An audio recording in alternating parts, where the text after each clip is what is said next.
We can edit this website footer here at the bottom in a similar way to how we've just edited our header.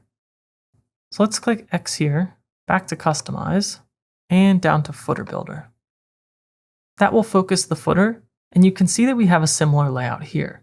Let's open this copyright, and we're going to fix the year value. So over here, instead of 2022, I'll remove this. I'll type a left bracket and current underscore year and close with a right bracket. And now that's a variable that populates the current year. Now that that's fixed, let's change our logo to match the header. I'll click this pen icon. I'll say got it here.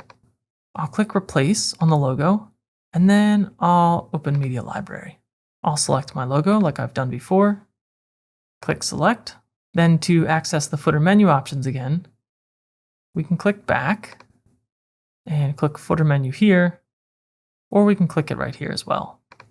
We have options to change these pages to inline, which is what is shown now, or stack.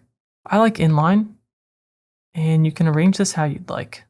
To save our changes, let's click publish, and then we can close the customizer.